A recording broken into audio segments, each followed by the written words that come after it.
Bueno, entonces vamos a continuar, ¿no? Pero vamos a esperar un minutito, como siempre, a que se conecten los demás compañeros. Mm, ¿No?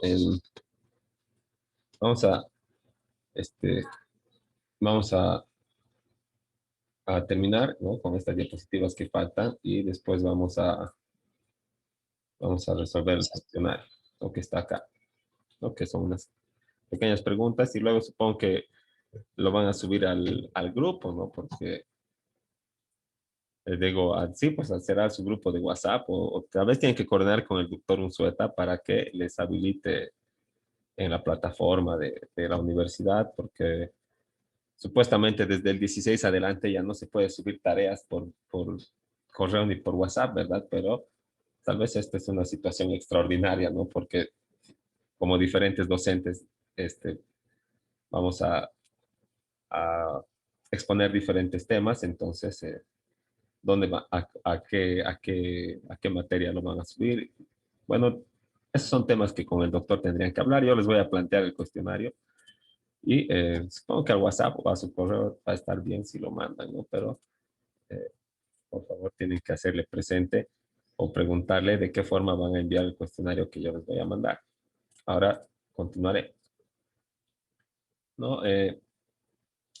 Habíamos ya visto lo que son las familias jurídicas, los sistemas jurídicos y bueno, qué familias jurídicas hay, ¿no?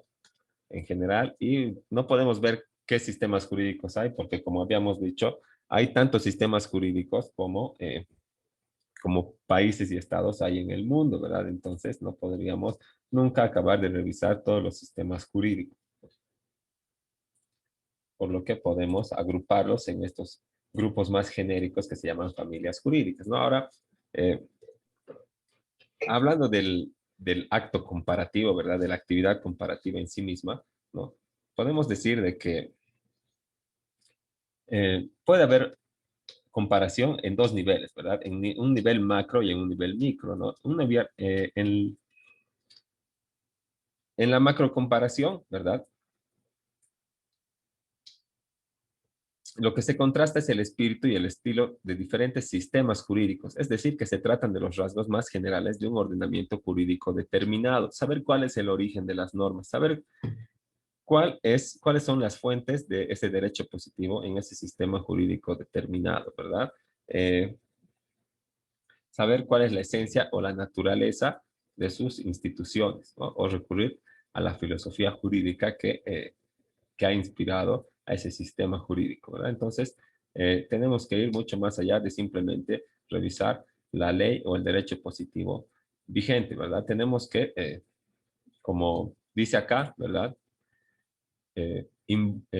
Embarcarnos en una operación lógica que supone el estudio analítico de ordenamientos e instituciones examinados, la consideración de los datos obtenidos, ¿no?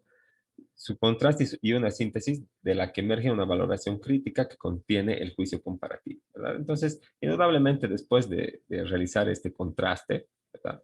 De ver cuáles son las fuentes de las normas, ¿no? El, cuál es el espíritu del derecho positivo, cuál es el estilo de ese sistema jurídico, de su técnica normativa. Entonces vamos a poder realizar un juicio comparativo, ¿verdad? Con nuestro sistema jurídico y luego vamos a poder producir una valoración crítica. Entonces, vamos a ver si es más adecuado o soluciona de mejor manera algunos problemas determinados el sistema jurídico que estamos comparando o el sistema jurídico que está vigente en nuestro estado, ¿no? Pero este reviste también un peligro, ¿verdad? Porque cuando estamos comparando, como nosotros ya conocemos nuestro sistema jurídico y nuestro derecho vigente, ¿no? Partimos de esa preconcepción, ¿verdad? De que nuestro sistema jurídico es correcto y es bueno y es muchas veces, sin querer queriendo, lo consideramos más adecuado, ¿verdad? Que el derecho que estamos comparando o con el que estamos comparando, ¿no? Entonces, eso a veces no nos permite extraer de verdad las soluciones o los beneficios que ofrece la comparación del derecho, ¿no? Ahora, en cuanto a la microcomparación, se ocupa de instituciones o problemas jurídicos concretos, es decir, estudia las reglas que se aplican para solucionar problemas o conflictos de intereses determinados, ¿no? ¿Cómo se trata el aborto, por ejemplo, en otros países, verdad? Ese es un problema jurídico concreto, ¿no? O cómo se resuelve algunos casos, digamos, en los que eh, en un caso de necesidad, por ejemplo, podemos tomar ese ejemplo de la señora boliviana, de cruceña, ¿verdad? Que era madre de un menor con cáncer y no tenía trabajo, no tenía esposo, no tenía, bueno, estaba en condiciones de necesidad, ¿verdad? Y se ha tenido que dedicar al narcotráfico, boom, ¿no? Entonces, le han agarrado en Argentina, han visto las situaciones, ¿verdad? Había una regla positiva que obviamente la mandaba a la cárcel, ¿verdad? Pero han visto las condiciones, han visto cuál ha sido que la señora no era una persona de mala fe, ¿verdad? Que no era una delincuente así habitual, y han visto las condiciones de hecho que le han inspirado o que le han motivado a tomar esa decisión, ¿verdad? Entonces, ¿qué han dicho? Estado de necesidad, ¿no? Estado de necesidad comprobado. Y le han mandado a la señora a su casa, a pesar de que la han agarrado pues con la droga, ¿no? Entonces, un caso de esos todavía tal vez no se ha planteado en nuestro sistema jurídico, ¿verdad?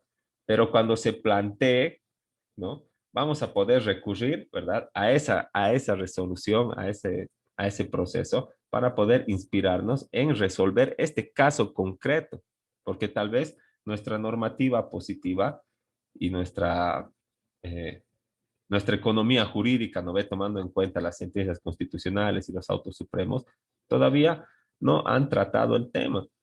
¿Verdad? Entonces, para eso nos sirve la microcomparación, ¿verdad? Para comparar y poder dar soluciones a problemas jurídicos concretos, ¿no? Entonces, ¿cómo se aplican las normas, cómo se aplican las instituciones que están vigentes tanto en mi país como en el otro que estoy comparando para solucionar un problema jurídico concreto, que ya se ha resuelto en otro país, pero que en mi sistema jurídico todavía eh, se presenta eh, como nuevo o eh, como como un caso que no contiene jurisprudencia, ¿no? Para su resolución, ¿no? Entonces, ¿a dónde vamos a recurrir? Al derecho comparado, ¿no? Y entre otras funciones del derecho comparado, como estábamos ya mencionando a lo largo de la exposición, ¿verdad? Se utiliza el derecho comparado como plataforma para emprender reformas legales, que se adopte una cierta política legislativa nacional extraída de la comparación. ¿Qué vamos a hacer? Normar nuevas nuevas relaciones jurídicas o la complejidad de estas relaciones jurídicas, ¿no? Vamos a normar tomando en cuenta el derecho comparado o la legislación, el derecho positivo vigente en un país que pertenezca a nuestra misma familia jurídica y que ya ha, ha regulado esa conducta, ¿no? Entonces, por eso vamos a, dice, extraer una política legislativa nacional extraída de la comparación. ¿Qué vamos a hacer? Ah, ellos han legislado eso, nosotros también. A ver. Luego, también el derecho comparado puede fecundar la interpretación del derecho nacional, ¿no? Yo quiero interpretar tal vez el instituto de, no sé, de la antícresis, el instituto de la usucapión, ¿verdad? ¿No? Entonces, ¿qué puedo hacer? Puedo revisar los otros sistemas jurídicos que pertenecen a la misma familia jurídica y ver cómo se pronuncian, ¿verdad? Cómo interpretan los altos tribunales como las Cortes Supremas de Justicia y los tribunales o Cortes Constitucionales este instituto, ¿no? Entonces, puedo eh, extraer esta interpretación, ¿verdad? Siempre y cuando contenga más o menos las mismas características y adaptarla a mi sistema jurídico para resolver ese problema concreto, ¿no? Además, también sirve como inspiración para trabajos de investigación, ¿verdad? Y Muestra las diferencias entre los sistemas jurídicos que pueden ser superficiales o pueden ser de fondo, ¿no? Ahora, ¿cuáles son los métodos mediante los que se compara, no? Solo hay el método funcional, el de los novecentistas y un método de comparación general, digamos, ¿no? Ahora vamos a ver el método funcional, que solo se pueden comparar las reglas que cumplen las mismas funciones en distintos ordenamientos jurídicos, ¿no? Entonces solo puedes comparar el código penal, el artículo del homicidio, con el otro código penal cuando trata también en su articulado el delito del homicidio, ¿verdad? Eso es una comparación funcional, ¿no? Y no se puede ir más allá del espíritu de las normas y todo eso, como estábamos hablando. Eso de acuerdo al método funcional, ¿no? Ahora, también representa el estudio de un problema fáctico y jurídico, como aquel que estábamos mencionando del usucapión o del anticrético, o de la señora, en nuestro ejemplo, ¿verdad? Que había ido a la Argentina y que, bueno, pongámonos que se presenta un caso de similares condiciones, características en nuestro ordenamiento. Entonces vamos a recurrir sin duda al derecho comparado para dar una solución, ¿no? También el análisis del tratamiento jurídico del problema en el ordenamiento B, ¿no? Eso vamos a analizar vamos a analizar y vamos a ver si es aplicable o no esa solución, ¿verdad? Cómo se ha tratado el problema en el ordenamiento B. El ordenamiento B es el ordenamiento con el que estamos comparando nuestro propio sistema jurídico, ¿no? Entonces, una vez realizado este análisis, ¿verdad? Vamos a realizar una valoración de las soluciones jurídicas que existen tanto en nuestro ordenamiento como en el ordenamiento con el que nos estamos comparando. Y cuando hagamos esta valoración, vamos a poder dilucidar eh, si se presenta una mejor solución desde el derecho comparado o si nuestro sistema presenta una solución más idónea, digamos, más adecuada al caso concreto. En ese caso no tendríamos que aplicar el derecho comparado, ¿no? Luego está el otro método de los novecentistas que para este método, ¿no? Exige que fundamentalmente separar las dos ciencias del derecho comparado para evitar confusiones en sus fines, ¿no? Entonces, los novecentistas separan el derecho comparado en derecho comparado, derecho positivo y derecho comparado, historia del derecho, ¿no? Entonces, cuando hablamos de derecho comparado, derecho positivo, es, se trata de buscar leyes similares, ¿verdad?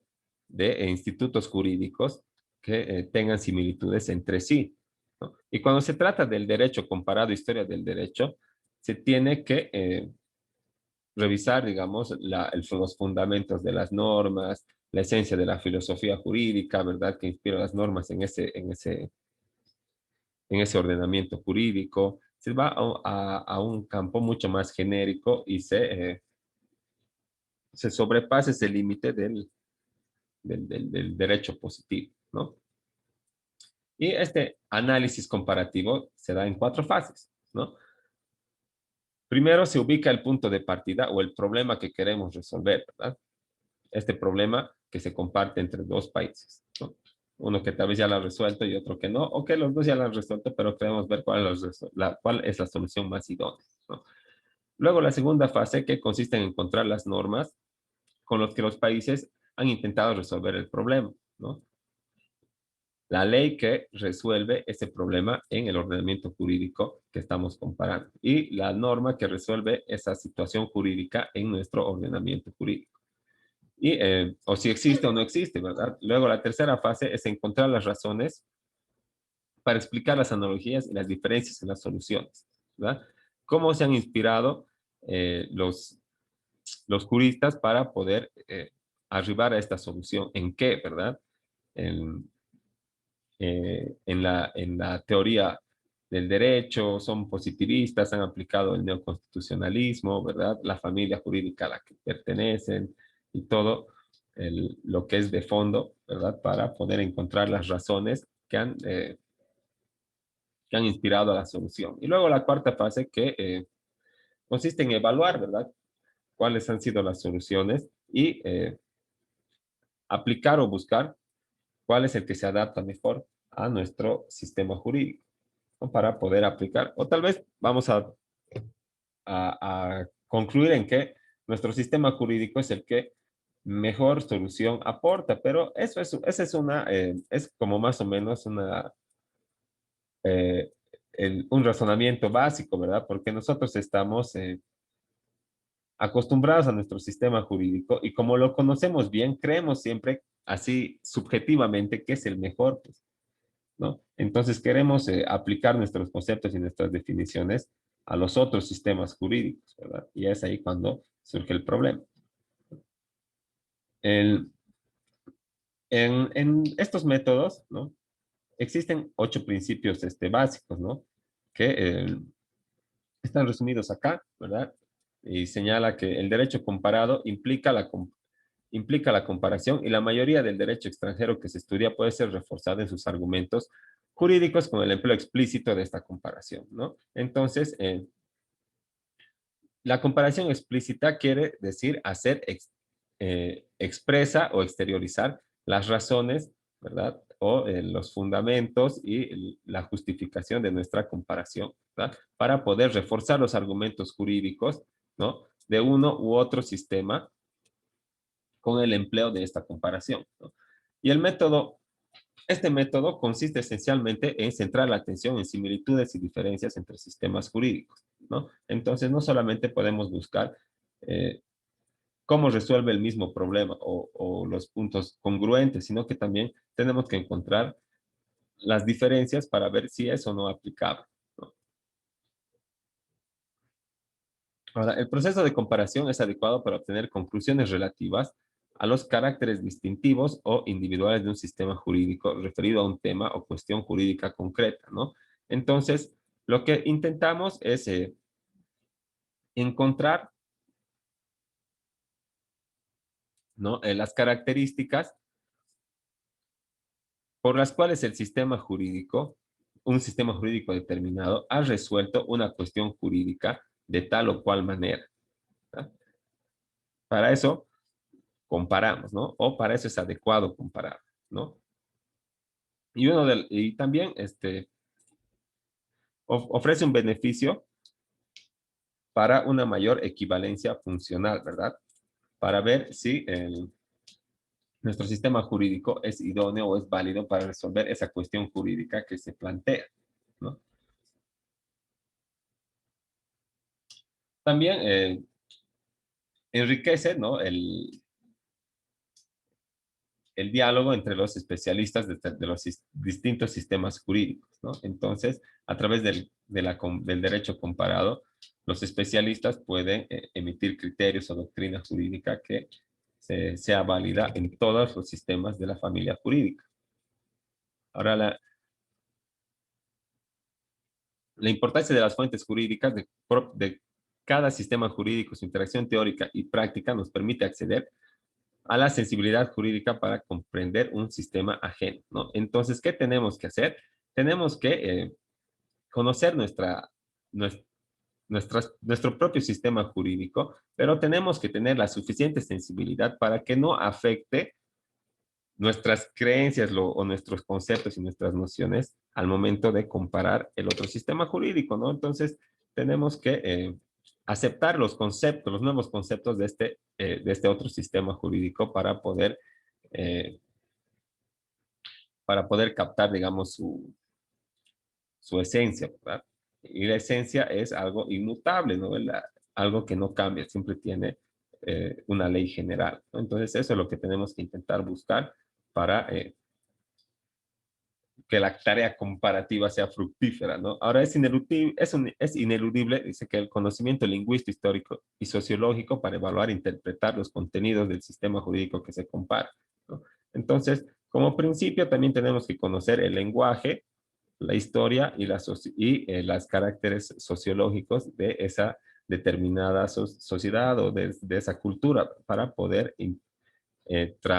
traspasar las interpretaciones, las instituciones, las soluciones que se da a nuestro sistema jurídico. Sí, el problema del lingüístico es uno de los primeros problemas, ¿no? Porque El, el lenguaje, si no lo conoces así de primera mano en su aplicación, o sea, si no hablas, si no has vivido ahí, puede ser que estudies, ¿verdad? Pero no vas a poder traducirlo con la misma intencionalidad con la que habla alguien que está, bueno, con la que habla el, el,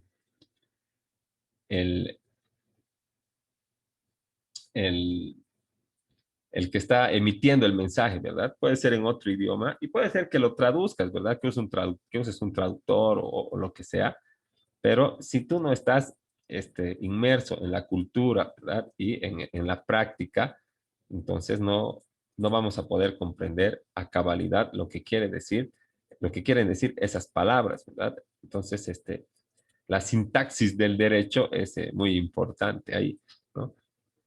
Y también el elemento sociológico, ¿no? El que nos ayuda a dilucidar qué es bueno y qué es malo en una sociedad determinada y en un tiempo determinado. Entonces, el derecho no puede separarse de la sociología y mucho menos en el acto comparativo, ¿no? Porque tiene que haber similitud entre nuestras características culturales y el sistema jurídico para que pueda ser aplicado de manera funcional e idónea, como dice, ¿verdad? En nuestra diapositiva, ¿no? Ahora, hay algunas pequeñas dificultades, como estábamos mencionando al emplear el método, ¿no? Y son estas, ¿verdad? Las diferencias lingüísticas, como les decía, semánticas y terminológicas, que no es de fácil traducción, los términos técnicos o las ramas técnicas del conocimiento no se pueden traducir fácilmente, ¿verdad? Entonces, esa es la primera barrera. Luego están las diferencias culturales, que, bueno, a menudo son minimizadas, pero tienen que ser tomadas en cuenta en este trabajo del derecho comparado o en los trabajos de investigación de índole comparativo, ¿verdad? Para que tenga validez en nuestro sistema jurídico o en nuestra sociedad. Y también existen, como les venía diciendo, los riesgos de tomar el sistema propio como el más idóneo, ¿no? Como ya lo conozco y estoy familiarizado con mi sistema, creo que aporta las soluciones y los conceptos más correctos. Y a veces no nos permite extraer todo lo, todos los beneficios que podríamos del derecho comparado. Y también está la viabilidad de la comparación que deseamos realizar. A veces no es viable y a veces sí es viable, ¿no? Y para que sea viable tenemos que tomar en cuenta los componentes socioculturales y económicos, la relación entre la administración y el administrado, ¿no? En los modelos jurídicos y, o sea, cómo se lleva la relación jurídica, ¿verdad? En los diferentes sistemas jurídicos, ¿no? Y el nivel de desarrollo institucional o de madurez jurídica, ¿no? Para tratar tal o cual problema determinado, ¿no? Entonces, de eso se trataba la lección.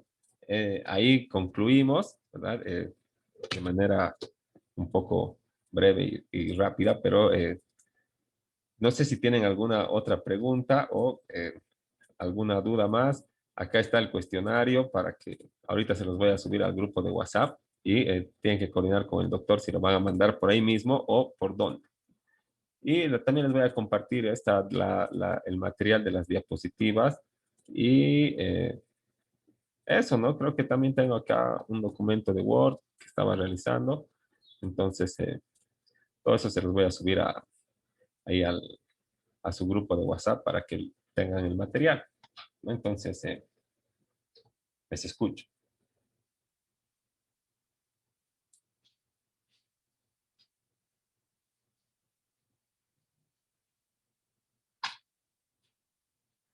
O si no, en su defecto quedamos ahí, ¿no?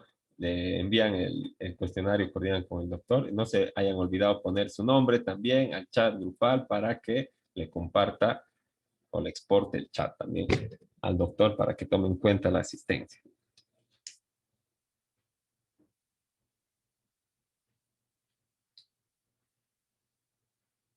¿No? Bueno, si no hay más consultas ni dudas, entonces quedamos ahí y bueno, nos estaríamos viendo en otra oportunidad, no más ya, ¿no?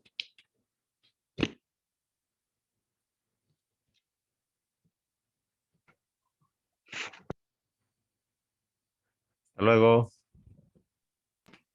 Hasta luego, Gracias, doctor. doctor.